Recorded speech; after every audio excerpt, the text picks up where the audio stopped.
All right. This is the Fresh Start Project, where we explore our loss of trust in institutions and how we can break free from sick systems to move forward towards something better. I'm Christian Mislowick, and with me today is John Coleman. John is the Chief Operating Officer of Sovereign's Capital. He recently published a Harvard Business Review's Guide to Crafting Your Purpose. He writes on Substack. His Substack is entitled On Purpose, where he writes about leadership and investing. Family man, husband and father of four. What am I missing, John? No, that's more than enough these days. Yeah, that's great. So we've spoken before about ethical investing. If you're an investor these days, you're kind of in a bind if you want to make sure your money works for you, but is also going towards something that you don't disagree with, whether it's a company doing business in China or if its board is doing things that you don't agree with on the social issues. And I do want to get to that. But first, I want to talk to you about this topic that's been on my mind a lot these days. It's this topic of losing trust in our social institutions, social government. It's more than just no longer trusting like mainstream media or the CDC or World Health Organization, things like that. It's also trust in things that everyday people rely on. And I think the private sector is one of them. I think back to the past couple of years, and people can lose their jobs if they disagree with their vaccine mandate policies. They can lose their job if they tweet the wrong thing. If you voice support for the Texas heartbeat law, you could lose your job. Like this guy who was the CEO of a video game company. Gina Carano tweeted something that was not left enough, so she was fired. So I guess I want to ask you, since you write a lot about careers and finding meaning in your work. Is it just a fact of life that people need to bite the bullet and accept things that they don't believe in just to earn a living? It's such a great question. And by the way, thank you for having me on, Christian. Yeah. I didn't get to say that up front. On this topic of loss of trust in institutions, I do think that's one of the defining characteristics of the last 20 or 30 years. And it's such an interesting question where that arises from. I think you're touching on one of the pieces of that, which is that institutions have all, to some extent, become activists, right? In the sense that they've taken a series of political stances, or they're trying to formulate an agenda that they forward with the institution, even if that agenda is unrelated to the purpose of the institution, right?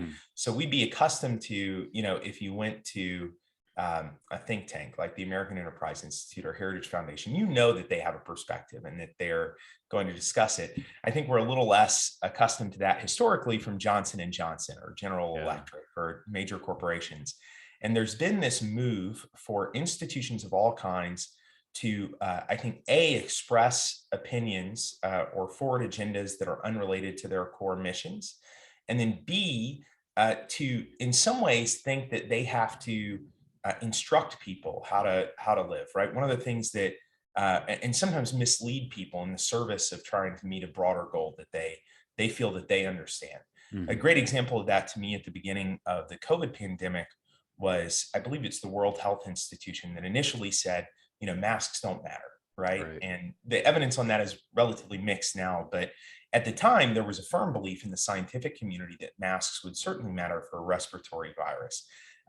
They said masks don't matter, don't buy masks, not because that was the proper science, but because they felt that there was a limitation in the supply of masks and they needed to mislead the population to lead to the right health outcome. And I think both of those things, both institutions kind of straying from their core agendas, as well as thinking that they need to, in some ways, mislead people in order to direct society or to solve a problem, have really eroded trust, right?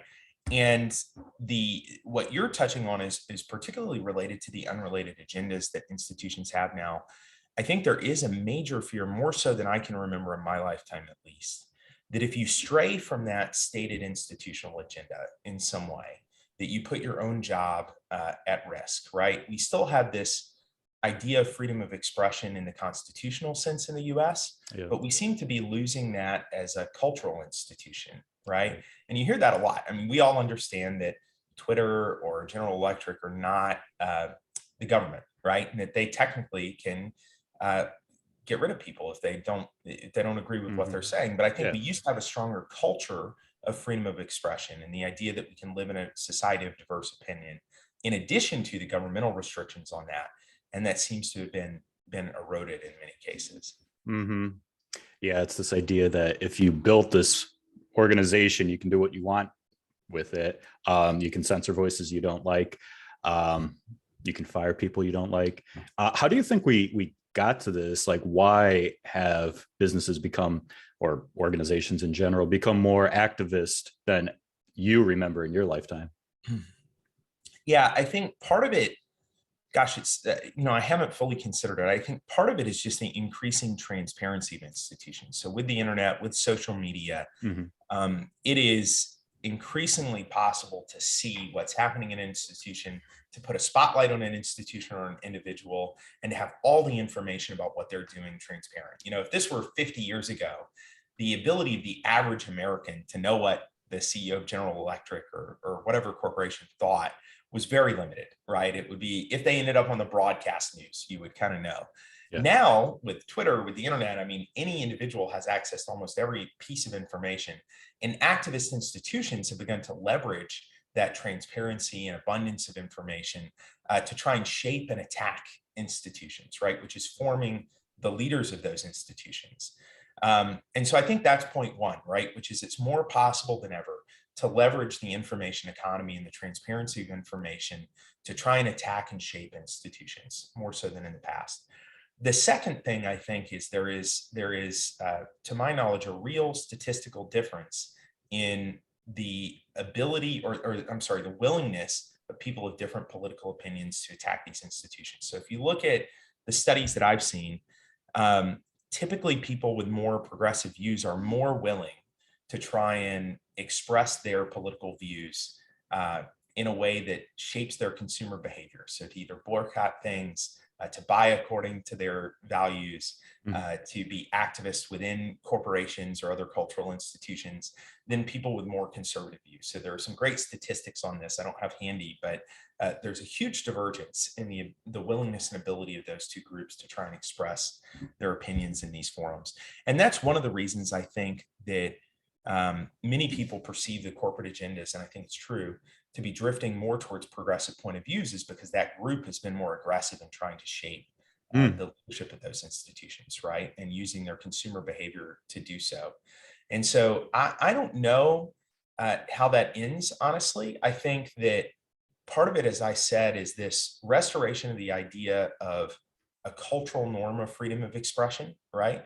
We used to kind of welcome the idea that people would disagree with us, maybe not on anything, right? Like, I think for a long time, people haven't wanted Klan members to express themselves. There are extreme opinions that put others at risk. That certainly we would not want to have a cultural norm of acceptance. Right. But this idea that we can tolerate differences of opinion in politics and cultural issues and actually live together pluralistically, I think was an important one. And I think unless and until we find a way to restore some of that cultural belief in freedom of expression, I think these broader problems will persist. I think it's probably more than a left versus right problem, or at least left and right in like the pre-2000s sense of the term. Like when I think of like perhaps the term liberal, you might think of Tulsi Gabbard, who, is what a Democrat used to be like maybe in the 90s. She doesn't necessarily agree with this very activist, I guess use the term woke culture. But it's funny that you mentioned this idea of like being able to express yourself freely, to like as a function of society. Are you a fan of Jordan Peterson? Do you know his work at all? Or? I've seen it a little bit. I'm not as deep into it as a lot of people, but I am familiar with it a bit. Yeah, I'm a big fan of his, and he talks about this idea of why we need freedom of speech. It's we need dialogue between different ways of thinking, and it's not necessarily like conservative versus liberal. He would classify it in terms of personality traits. So some people are just more open, they're open to new ideas. They're willing to meet people who are strange to them. Other people are more conscientious. They're more careful about what is working now, and they want to make sure that everybody is, I guess, pulling their weight. And so conscientious people tend to become more conservative. Open people tend to be more liberal. So these personality traits, they somewhat are a good predictor of your political leanings. But in a large enough society, if you have like both of these groups negotiating and fighting and bringing their ideas to the table, what you get is, it's like this thesis and antithesis. The synthesis hopefully should be better than where both groups were a few steps behind. And you don't get that if like that process is interrupted. Totally. Because and you mentioned like, obviously we don't want, like clan members feeling like they are free to spread really hateful stuff in the social arena, or the public dialogue, I guess. It's just a problem because it seems like the activist class has really narrowed what is allowed, and anything outside of that is like a Nazi. You get called a Nazi or a fascist for really trivial stuff. And I don't know. I don't know if the vast majority of people like see through it, or if they're just by default, they're like, oh, this Hollywood celebrity said this person's a Nazi. Yeah, I'm going to trust the celebrity. I don't know. They're probably a Nazi. Yeah, they probably are. Yeah, look, I mean, I think as someone who comes more from the business world, I think this idea of diversity of opinion and thought and personality is incredibly important, right? Like when we assemble teams to try and solve business problems, it is a fundamental belief that you do need a diversity of opinion and ways of thinking in the room. Like you do need to really attack a complex problem. You need people who think differently, who are predisposed to different things, and who can engage together constructively to make a better solution, right? Almost none of us has the information to solve a big problem by ourselves, right? The classical way of doing that, especially in an open economy, and this is one of the beautiful things about democracy and about the free market system, is by unleashing the ability of different groups of people to work together, to express different opinions, and in kind of bumping into each other with this competition of ideas to create better ideas. That unleashed, an incredible period of innovation in human history, politically, materially, economically. Whereas in old authoritarian regimes, by sealing out all of these divergent opinions, by sealing out the ability of individuals to come together with the best ideas and try and fight them through to come up with new ways of thinking, they had slowed their own economies, right? And it was this free market idea, it was the democratic system which helped to unleash all the progress that we've seen. I think it would be an incredible loss if we lost the ability to foster that competition of ideas, either in the political realm or in the business realm or in the social realm, because I do think there's this fundamental idea that you have to be open to different opinions, and you have to be open to changing your mind. That helps the whole system work, right? I mean, and I do think the biggest difference in some ways in the cultural discussion today is between people who are closed to that and people who are open to that, right? One of the ways I see that expressed is just tribalism, right? And I genuinely, not to be like a both sider here, but like to me, you do see this on both sides of the political spectrum, where people in the extremes have just kind of chosen a side, and they really their goal would be to just forward that opinion and shut everybody else down, right? And I think people in the middle want to hear different opinions, but they've become afraid to express those because of the adamance of people in the extreme. And I think the restoration of that idea that we should be able to disagree with each other, that we should be open to kind of finding the right solution to things through the competition of ideas, is one that we need to restore. I do have some faith that might happen, right? I mean, if you work in a business environment, I think that's still happening every day. It's not on hot button cultural issues, but every day when I meet with my colleagues, we have different opinions about stuff, and we learn to kind of hash it out and move forward with the right solution. And somehow that's just been lost from the political and cultural realm. I don't know exactly how to restore that, but I think it is a loss if we don't seek to restore that. Yeah. And I just think of people like just normal people. They're not necessarily high on the managerial, high on the org chart. But let's say they do have like their personal convictions, and let's say they're out of step with their current place of employment. Yeah, you kind of feel for them because they either have to keep quiet and try not to rock the boat, um, which I think is kind of spiritually corrosive. I think they're probably feeling bottled up inside, like they can't live by their convictions. Yeah, and I think people should really consider whether they want to work in those environments, right? I Yeah. think it's a few things. One is, I think sometimes people fear, their fears are greater than the reality. So, as an example, when I was in graduate school, I was definitely in the minority in terms of political opinion and religious affiliation. And a lot of people were nervous about that where I went to school because it was relatively lopsided. And I was probably too naive to be nervous about it. I just came in being myself. And Yeah. the reaction wasn't bad at all, right? It was people disagreed with me. We would have discussions about it. But I think the fears were misplaced in the sense that there weren't vicious attacks all the time. Hmm. It was the kind of constructive debate that you and I probably grew up having to experience. So I'd say one, sometimes people's fears are greater than the reality, and they should test those fears, right? You should live authentically. It doesn't mean that you have to go harass or berate others. It doesn't mean that you have to become aggressive with others.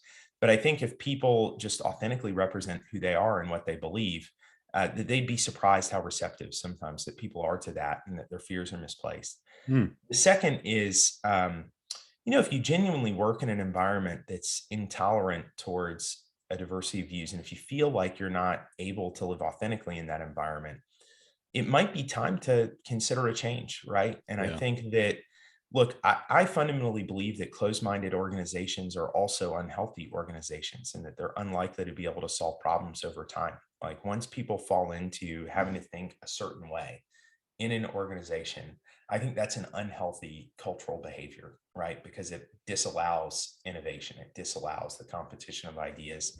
And and I think if you're an individual in that environment, it's got to be hard to live within that, feeling like you can't express yourself. And my advice to people is, it's easier than ever to explore new settings today, either to start your own thing, to work independently as a in the gig economy, to join a different organization with different values, and those values are on fuller display. Like you can find them now. And so I just encourage individuals not to live by fear in these types of situations, Hmm. but to really take some agency over their own careers, figure out what would be meaningful to them, and then have the courage to make a change if they feel that that's warranted. Yeah, that's great. I really think that needs to be well, I don't think young people today are really taught like career or financial fluency, but that needs to be a message we need to get out, like being able to not being able, like having the courage and the ability to be mobile in your workplace. Um there's actually a great YouTube channel I listen to. Her name is Sorel Amor. She's young. She became a self-made millionaire by the age of 30. I think she's 33 now and owns Wow. multiple properties. And she kind of lives this digital nomad lifestyle where she can do what she wants. She's from Australia but lives in Iceland, and she has good advice. She says people should have a um, two separate forms of savings. Um, One is just cover your expenses for 3 to 6 months. You should always have that and only touch it in an emergency. But underneath that, another set of savings that would serve the same purpose, but this you definitely do not touch. She calls that her like her wisdom and immortality savings, because just having this money gives her like the wisdom, I guess, to it's like a layer of security that she knows that she can always do whatever she wants and still have know that she'll be able to survive for a long time before she can get back on her feet. And that comfort just gives like it. She claims it opens up new areas of her brain that just allows her to be super creative, super wise, and feel like she can, live for a really long time. It gives her that durability. Um, so I guess my advice to somebody who's in a like a toxic work environment, um, try to get rid of your debt and then develop some savings so you have like that comfort, and then feel like you can work anywhere. Yep. Don't And feel trapped down. I think there's such wisdom in that. And obviously everybody's situation is different and it's Yeah. different at different ages. But I think if I could give people three things to invest in order to give themselves that kind of freedom, the one that you're highlighting is financial capital, right? Live below your means, Yeah. save as much as you can. Try and make sure that your lifestyle never outpaces your earnings and that you have the ability to live. That if you need to make a change, that if something goes wrong, that you have the ability to live, right? And I think that many people in the United States live right at their means. There's not a substantial amount of savings. If so, it's in kind of a 401k with just the 4% a year rather than dedicating yourself to that. And lifestyles often catch up to earnings, right? So we live right at the break point for whatever we're making. And my advice to people is obviously live below your means, invest in financial capital, just like you said. The next two things I tell them to invest in are human capital and relationship capital, right? If you really want to have freedom in the modern economy, investing in your human capital, developing your skills, your ability to transport those skills to different environments, Yes. to be able to move different places, allows you to trust yourself, right? Because you're not wedded to that particular organization. You're a person with talents and abilities and experiences that are valuable to others. You're capable of learning, you maintain this ability to learn. Right. And that human capital gives you just as much freedom as financial capital. I know in my own life, I've had mentors really push me to say, like, don't be afraid of making a move if you need to. You've really tried to invest in your own human capital to give yourself the flexibility to make changes if you need to, and trust yourself to be able to succeed in a new environment. And then the third thing I tell people to invest in as much as they're able is relational capital, right?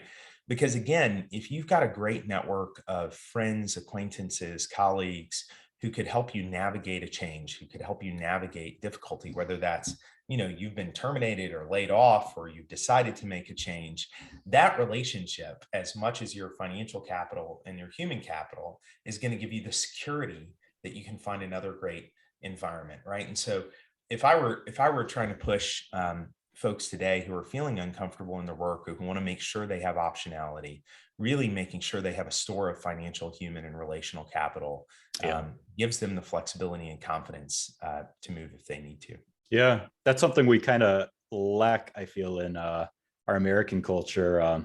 We're very isolated and fractured, whereas in other cultures, or perhaps in our distant past, like family relationships, extended family, that was like your tribe.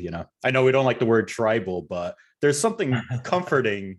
There are good tribes and bad tribes. I think so. Yeah. Well, and it goes back to your question of the erosion of institutions, right? Most Americans, I'll speak in the American context for now, used to be members of different social organizations, of different groups. They'd have loyalty to these institutions that really helped them to expand their network of relational capital. And as far back as like 30 years ago, with the book Bowling Alone, which was Robert Kaplan, I guess, people started talking about the social isolation of Americans and how we're increasingly not members of these social institutions. Most of the old social organizations have begun to collapse.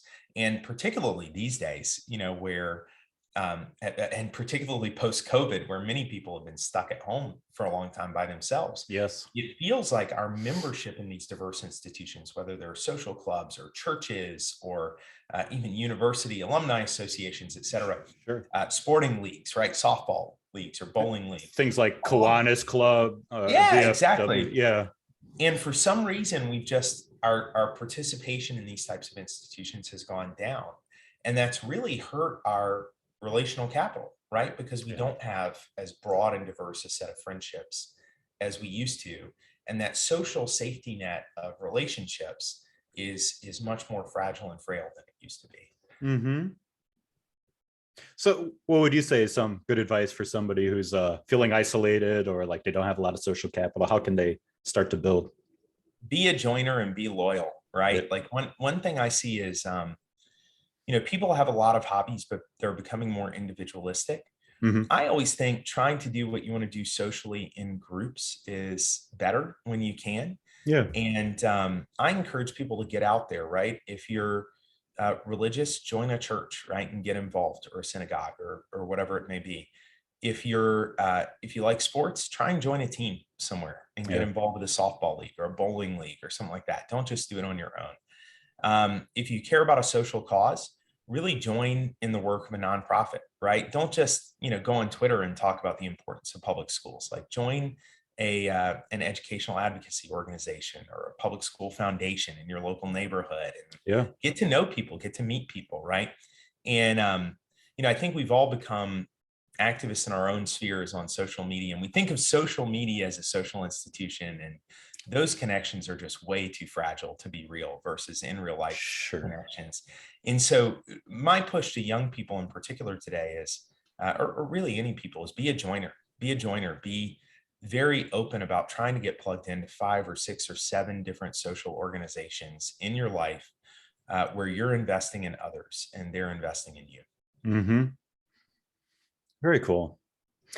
All right. I actually want to shift to something I think that you write a lot about a lot. In fact, I pulled up a really good quote from one of your Substack articles, and this is going back to, let's say you're in a career and it's going well. No need to to shift course. But here, this kind of sums up, I think, your work philosophy. A proper view of success is targeted toward human flourishing, what the Greeks refer to as eudaimonia, which proposes a richer definition of a successful life that may be prosperous, but is also purposeful. So let's get into that, like this idea that eudaimonia is that it's not just derived from your career, it's a well-rounded life. Is that right? Yeah, that's exactly right. And it's a life, in my mind, that combines kind of happiness or enjoyment and purpose, right? Hmm. Eudaimonia is this idea that it's not just the kind of drudgery of living a purposeful but sacrificial existence. Hmm. It's kind of living a full life with meaningful relationships, with service to others, with fun activities, leisure activities, but also a lot of purpose embedded in what you do. Yep. And it's a full human life that's well-rounded, that's prosperous, that's meaningful. And I think that, often people drift in one of 3 directions. One is, there are some people who are just so dedicated to their cause that they lose sight of having any fun in it, right? And Yeah. they lose sight of the ways in which that can be enjoyable. And that's drudgery, right? Like, I've met a lot of people who are so involved in their work, even if it's important work, that they lose their relationships, their family, their friendships, their community organizations, the ability to have fun, to take time. And that's one trap, right? It's a better trap than some, in the sense that you're still pouring yourself into something that matters, Yeah. but you're kind of destroying yourself in the process rather than living fully. Yep. But the other trap that I think is more common and a little more, um, a little sadder, honestly, are people who live really happy, enjoyable, kind of uh, leisure friendly lives, but have no purpose, right? Yeah. I always think about The Great Gatsby when I think about that. So if you've read The Great Gatsby, it's a study of kind of these elite societies in the Northeast at that period in history, and a person who's trying to break into that. And these very wealthy people in the book are at leisure all the time. They have no financial needs. They can just kind of lay about. There's a woman named Daisy there who seems to be having fun all the time. And yet these characters are ultimately empty because they're having a ton of fun, but that fun doesn't mean anything, right? Hmm. They're not actually improving themselves or serving others or improving the world. And so that's superficiality, which is even worse, I think, than the drudgery of having purpose but no enjoyment. And then a lot of folks today really don't feel either, right? They don't feel really connected to something that matters. They don't feel that their life has purpose, Yeah. but they're also not having a ton of enjoyment or freedom, right? And so my push to others is really to look broadly at this concept of human flourishing and look at your life and say, how can I combine really meaningful pursuits where I know that I'm doing something good for myself and for others in the world, with the ability to enjoy some of them, right? Not everything's enjoyable. I'm a dad, change a lot of diapers, Yeah. watch a lot of sick kids, a lot of purpose in that. It's not always fun. So everything good can't always be fun, but you need to have a life that I think has a balance of those 2 over time, or else you do begin to feel, you do lack flourishing in some respect.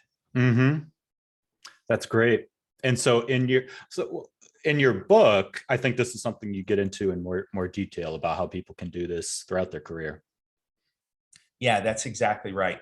And I encourage people, you talked about the success to significance framework. I encourage people with this idea that there is no success without significance, right? That a definition of success that doesn't involve significance, which I think of as kind of service to others, living purposefully, doing something, believing in something greater than yourself. Success in the material sense without any of those things is really hollow and superficial, right? It's Mm-hmm. not real success. And so the book, I really push people to think about living a significant and meaningful life from day one, in that it is in leading that significant and meaningful life that also may be prosperous, that you achieve real success, right?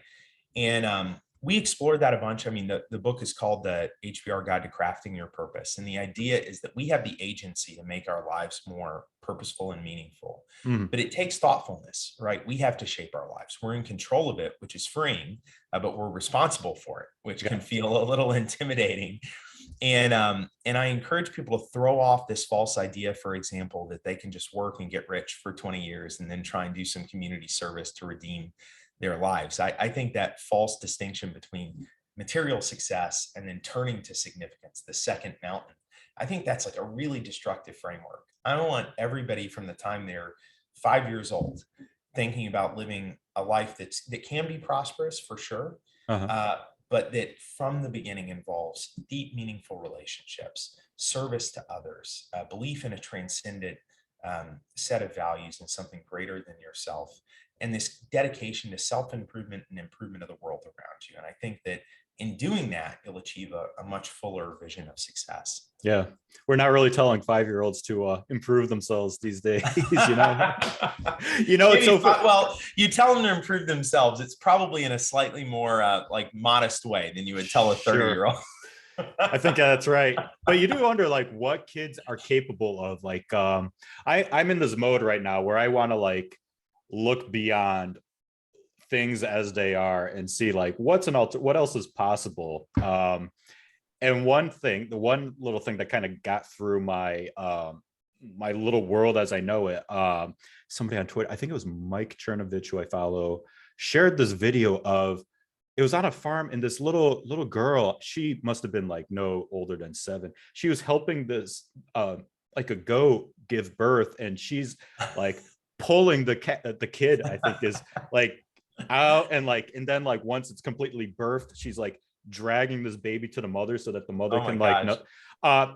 and she did it like she's done this before. And so it's like, if this little toddler is an agriculture expert because that's the environment that she was raised in, you kind of wonder like what are children capable of if you treat them like not little adults, but as if they have more agency than we realize now. Totally.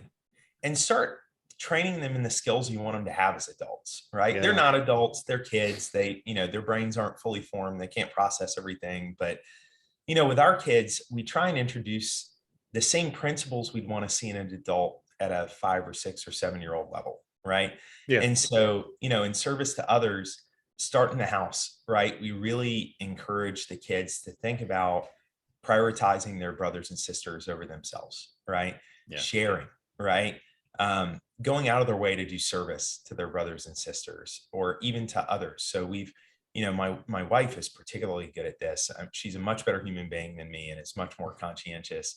But the kids have pen pals now, and they have 2 types of pen pals. One is we work with an organization called Compassion that sponsors kids overseas, kids in tougher environments who need food and medicine and things like that. And each of the kids has a pen pal their age that we're supporting through that program that they write letters to. And they get to see what it's like for that person to live in their environment, which is substantially worse off than the one my kids get to live in.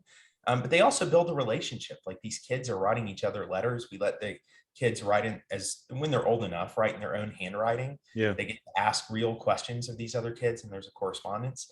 On the other end, they also have a pen pal who is older in a nursing home facility or others. That's where good. they're investing in people in their late 80s or early 90s. And it's been remarkable to me. I mean, some of these particularly with those older people they're corresponding with, those people write sometimes a couple times a week to the kids because they just don't have a lot of Yeah. relationships more broadly outside of that. Many of their friends have passed away, and getting to experience life like a 6-year-old is just so energizing and encouraging to them. And we let the kids know that that's the case, right? That these people are getting real purpose from that interaction. So, they're getting that service to others. And then even financially, we've signed up for a service called Greenlight, where we give the kids a little allowance. Hmm. And some of it's for spending, but they break it into 3 buckets. It's giving, saving, and spending. And so from this early age, we're also teaching the kids to give, to save up money to give. They're responsible for what they give it to. We sit down at the end of the year and talk about what charities they want to give it to. Hmm. It's been an awesome experience because my son will often kind of take money out of his spend account and put it in his give account now because he's more fired up about, Wow. finding organizations to give in. And as a parent, that's, those types of little life lessons, like my kids aren't, rocket scientists right now. They're not missionaries. They're not out serving the world. They're kids, right? Yeah. But those like small ways in which they're learning what it would mean to be a functional adult with a well-rounded sense of self and the world around them, like you can start that at almost any age in an age appropriate way. And I Hmm. do think we sometimes, and again, I credit my wife fully for this because I would not be thoughtful enough to do this. You know, we forget that it's good to introduce kids to that. My kids have not birthed any goats yet. I don't think I've birthed the goats. That 7-year-old's way ahead of me. Yeah. Maybe we should be birthing goats. So. I think so. That's really good. That's a great point about like teaching charity and building these networks. That's terrific. And so as a parent, do you think like if they get into school, be it public or private, and perhaps they're not getting like some sort of career-minded education, like how do you help them formulate what their skills are, what their passions are, how they can kind of monetize what their life mission could be? Well, this is one where I'll take advice from others. My oldest is 8 right now. We've got 8, 7, 3, and 1. So Yeah. we're on the younger end of the spectrum. We've started to think about this with the 8 and the 7-year-old.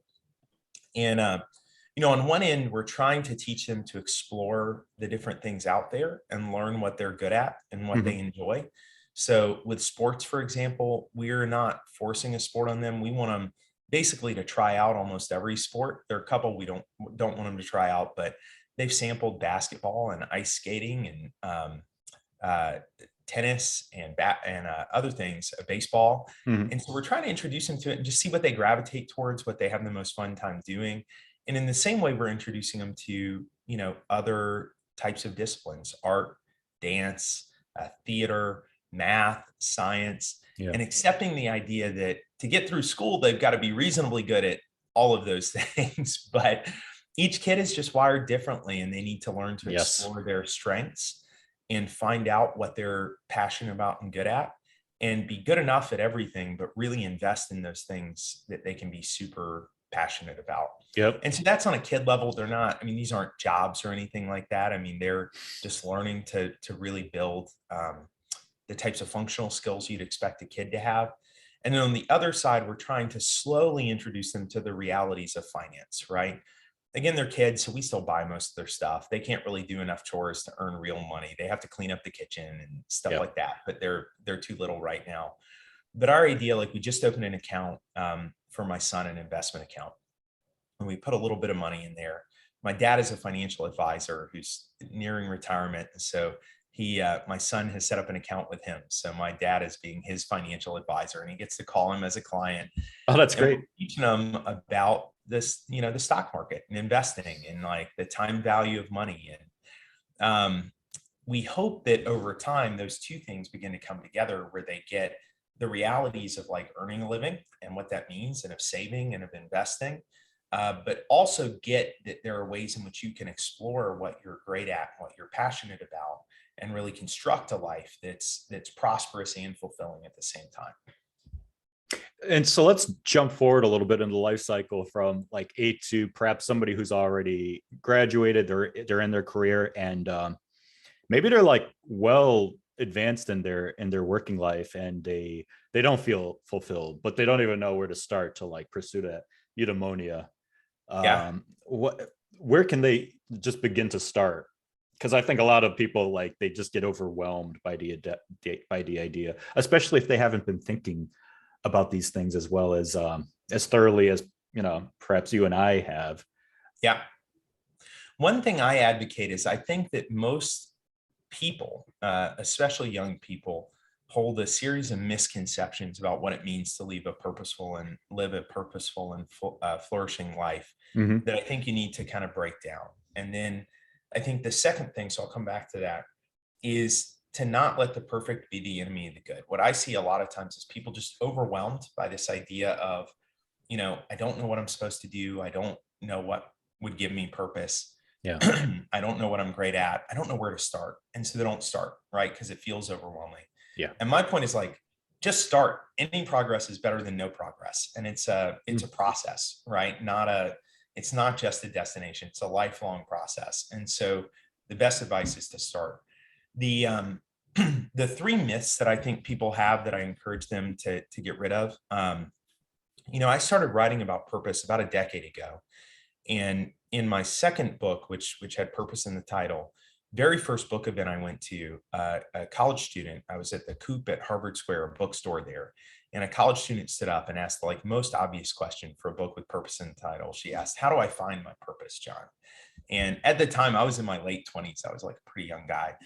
And I don't know what I said, but it was like totally unfulfilling. It was not a good answer. I remember being dissatisfied with it, and I hadn't really thought through it. And I reflected on that question for a few years, and I came to believe that that question contains three fundamental myths that hold people back. The first of those is that purpose is a thing you find, right? How do I find my purpose? I Mm-hmm. think a lot of people are just waiting for purpose to strike, right? Yeah. It's Ray or Luke Skywalker in Tatooine, or it's like Neo in the Matrix, where your life's like unfulfilling, but then something comes out of left field to give it meaning. Uh-huh. Instead, I think that purpose is something you build, right? You don't find it. It's yours to craft. It's yours to go mine, and it's yours to see all around you and to begin to emphasize in your life. The second is that purpose is a single thing. How do I find my purpose?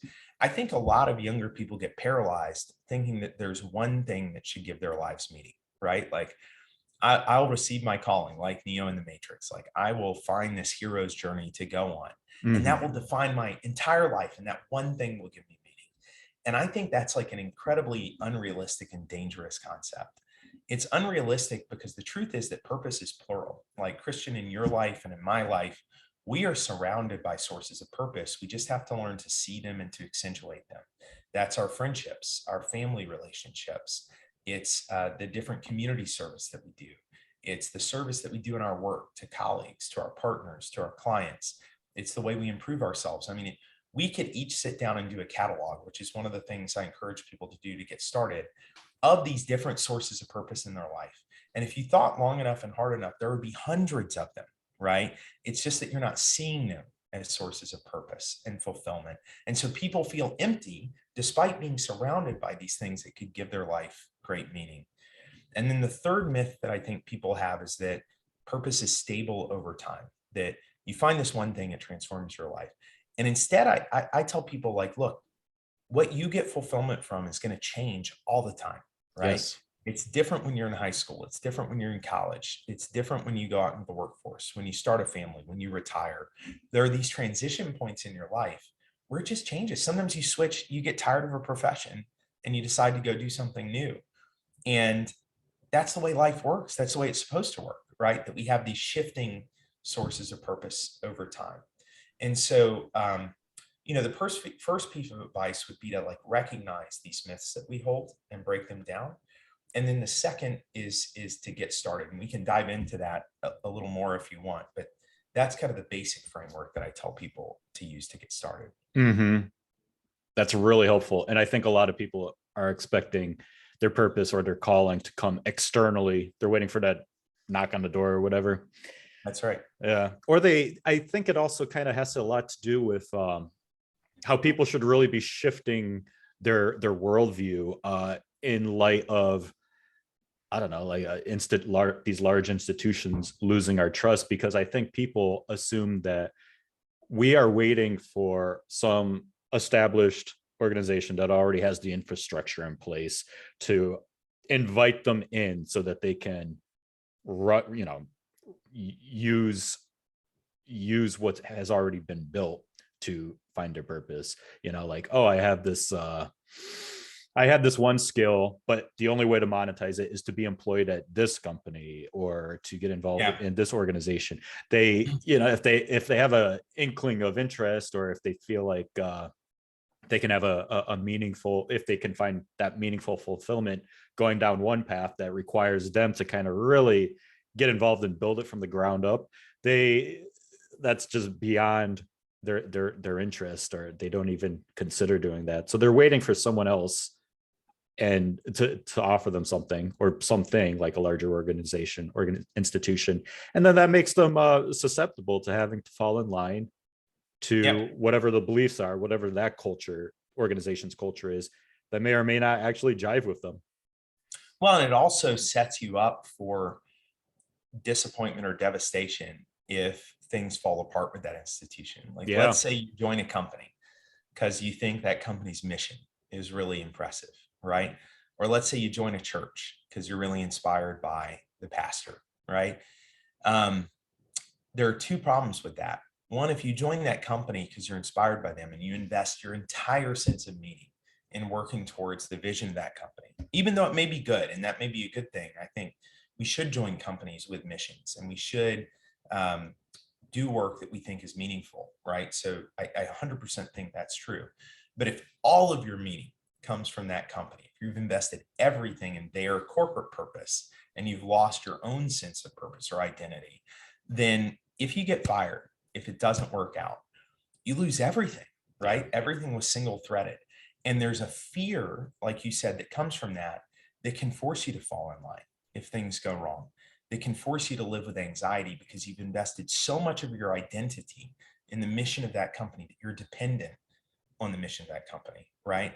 And my point to people is, look, it is awesome to join a company that you believe in with an awesome purpose in the world. And I like to think our company has a great purpose in the world. And I think every company should try and articulate a vision for why people should care about the work that they do. And I think most companies have a why, right? But if you become so single threaded in your attachment to that, if that goes away, you lose everything, right? Whereas if your identity is more broadly defined, if you get a sense of meaning in a much broader source of things, you're resilient through those setbacks. And then the other side of that is, and I think you see this devastation daily. If you invest too much of your identity and meaning in one company or one person, rather than having it broadly balanced throughout your life, if that person or company disappoints you, that disappointment is crushing, right? I think you see this, I'm a Christian, you see this in the Christian church when, rather than placing, and I'll speak from the Christian point of view right now, rather than placing your identity more broadly in your faith and the source of that faith in God, etc., if you've really attached yourself to a particular pastor, and then that pastor, as we've so often seen, has a deep moral failing, right? It causes people's faith to collapse because it was misplaced. It was entrusted to this one individual rather than this broader framework of history and this more transcendent order that isn't going to let them down in the same way. And so, and you see that with companies too. You believe so deeply in your company, and then your company does something really wrong, and it's or a politician that you love. Like, how many of us have been disappointed by politicians? Probably anybody who follows politics is used to like really believing this is the person who's going to change the world, and then seeing them kind of have a moral failing or disappoint us. And so I think you're right that people need to establish their identities much broader than investing them in a single company or person, so that they're resilient through those kind of disappointments, or if they lose that affiliation. Yeah, I know in the Catholic community, like, we were all devastated by, I think it was the Boston Globe breaking the sex abuse scandal. And then again, like a few years ago, we found out that another shoe dropped, or in the private sector, if you think Theranos, Oh yeah. Elizabeth Holmes is grossly exaggerating what they can achieve. So if you're really invested in a company that is actually unscrupulous, and if your whole identity was invested in that has to be really disorienting. So I guess, the moral, don't wait for anybody else to give you that sense of meaning. It's something you have to cultivate yourself. And as busy as you are, even if you have like a 40-50 hour work week, you still have so much time. I think we are all entertaining ourselves to death. Like how many people are like watching Netflix instead of finding out who they are, reading good books, things like that. I don't want to bash leisure activity. That's a very like cheap and common low blow among like high-minded conversations, but I think there's a lot more time for people to do all the things you suggest, like not just developing like their own sense of purpose, but also like the human capital, the learning skills so that you're resilient, can pivot from one job to another. So it's just making a good use of your time, I think. Totally. And I watch Netflix, and full I do too. disclosure, Yeah. but I think the point being, it just can't be all Netflix, right? It can't just be all easy. There's Disney Plus, there's well, exactly. Yeah. HBO Max. Like sometimes your brain needs a break, and that's totally okay. Like I'm not one of these militant, like if you're not reading Homer, it's not constructive leisure activity. Like there's a lot of stuff I just do for fun, but it's got to be a mix of things. That I think self-improvement is a really important part of a flourishing life. I think that intellectual development is a really important part of that. And that social development is, like, if you're going to watch Netflix, it is good a lot of time to watch it with a group, right? If you're going to read a book, join it. Like I'm in a great book group right now, and it's awesome because it's like 12 guys who get together. We read 6 books a year. Wow. We have a 3 or 4 hour dinner together where we talk about the book. And it's this awesome integration of self-improvement, in that we're learning to read really serious works. Self-improvement in that we're getting a diversity of opinion. We try and read books that are different from one another over time, that really challenge our ways of thinking, in a group of guys that have a diverse set of opinions, so that like we can really come around this book and debate it, openly. And it's also social, because despite those different opinions, everyone's civil to each other. We build great social relationships. And it's like, if I were just, I read on my own too, but like having that outlet so that I can read in community, and it forces me to read different types of stuff, just enhances that activity, right? That's great. Yeah. In the same way, joining a softball team is better than going to the batting cages all the time, right? It integrates this idea of competition, of social, of different things. So if you're going to do leisure, my advice is to tilt the leisure towards self-improvement, and tilt the leisure towards service, like, doing service to others, and tilt it towards community, doing it with others. What book are you guys reading now? Oh gosh. So I'm getting confused. I think the first book on our list is actually the Dark Forest, which is part of, I don't know if you read this. So can I nerd out for a second, or is that going to bore listeners to? No, let's do it. So there's this trilogy of books written by this Chinese science fiction author called it's colloquially known as the 3-body problem. I think its actual title is the Memories of Earth's Past, or something like that. And it's this just absolutely wild science fiction series. It's going to be a Netflix series coming up. And it's fascinating for a couple of reasons. One is it's written by this Chinese person, originally written in Mandarin, now translated to English. And so you can see how it's like a very different thought process than you would get from an American author or a European author. So there's this neat kind of view into a different culture and the way that someone from that culture thinks. And it's this really wild kind of science-based sci-fi, where each of the books gets a little crazier than the last. So you read the first book and you go, that's crazy. Like, I've never even thought about that. And it garden paths you to getting used to even like crazier thoughts about physics and science. And it explores multiple worlds and universes. I mean, it gets way out there. So it's super fascinating. So I think that's the first book on our list. I actually read it last year, so I'm going to brush up on it before the book group.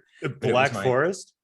No, the Dark Forest. That's the second book in the trilogy. So the trilogy, if you Google 3-body problem, it's a 3-part series. And the second book is the one we're reading because it's probably the first book's like a little slower. So some people read the first book and bail. The second book gets really good. And then the third book, you're not ready to read the third book unless you've read the second book. It's like too far out. So we're reading the second book, which is kind of the most exciting. And anyway, it's awesome. So that's the first one. And then I'm actually later in the year. So the group is called Six Pillars. And we basically choose books from 6 different genres. It's a forcing mechanism. So we have fiction, which can be contemporary fiction. Then we have literature and classics, which can be either classic literature or nonfiction from the past. We have religion or philosophy, economics and self-improvement, history, and I think I'm forgetting one other category. And so it forces us to read like a diverse array of types of books. And so the one I'm actually reading that's like on my bedside right now is called When Things Fall Apart by Pema Chodron. I'm probably pronouncing that wrong, who's like a Buddhist nun, effectively, writing about how to deal with devastation and loss. And like I said, I'm a Christian, and but I think there's a lot of, you can get a lot of insight in reading the way that other religious traditions think. Yeah. And that's the one I've got on my bedside table right now, given that I read the 3-body problem earlier. So that's a way longer answer than you wanted for that very straightforward question. But no, I love it. Out about books all day. We should do a follow-up podcast just about a reading list. That's awesome. So I think we're running low on time, but before we end, like, who else is talking about these types of topics? Who else could you recommend? Anybody? Yeah. So let's see, who's really good on this. If I were talking to someone who wanted to get into these topics, obviously I've got a great book you can buy that was out a few weeks ago called The HR Guide to Crafting Your Purpose. Yeah. If you want something short form, I always encourage young people thinking about crafting a good life to read an article that became a book called How to Measure Your Life by Clayton Christensen. I don't know if you've seen this before, Christian. Clay Christensen passed away not too long ago, but he was this legendary Harvard Business School professor and management thinker, probably the most prominent management thinker since Peter Drucker. Deeply moral man, deeply good man. And he used to deliver this lecture on the last day of classes at HBS called How Will You Measure Your Life? Which encouraged people to abandon their conventional view of success and in terms of just material prosperity, and think about their life from the end backwards. Like, what's going to matter to you ultimately? And how do you craft a life that will get you to that destination? And it is just an incredibly wise article. There's a full book. I think you can get 80% of the book in the article, and it's about 4,000 words. So it's easy to read. Sure. There's a great book out of Stanford called Designing Your Life for those who want to sit and think consciously about how to design their life. It's by 2 authors, one of whom is Dave Evans, and I'm blanking on the second author. And I found that was one of the best books on thinking consciously about how to structure a life that matters that I've ever read. So I'd encourage everyone to pick that up and actually workbook through it, right? If you do the exercises, it's really fulfilling. And then an author that I think is really good on the topic of flourishing and purposefulness is a guy named Martin Seligman. And Seligman was the founder of a school of thought called positive psychology. Positive psychology can feel a little cheesy when you hear the name. Yeah. Seligman is much deeper than that. He's a real academic, but he writes very accessible books. And he actually has a book called Flourish that's very good. And then he has a number of other books. And it's really about trying to craft a mindset and a life that you find deeply fulfilling, right? That will make you deeply happy rather than just superficially happy. And I think he's a remarkably wise author on the topic. So if you started with 3 things, I would point people, other than the book I just wrote, although these deep thinkers are folks that are mentioned in the book and that I base some of my thinking on, start with Clay Christensen's How to Measure Your Life, Martin Seligman, and maybe Flourish is the right place to start. And then Designing Your Life by Dave Evans. I think those are great resources for folks. That's awesome. John, thank you so much. This was great. And I hope our viewers got a lot out of this. Well, Kristen, thank you so much for having me. And it was just such a pleasure to talk about this with you. Yeah, same here. And those watching at home, this is a new channel, the new project. So if you got something out of this, like and subscribe and stay tuned for more. All right. Take care, guys.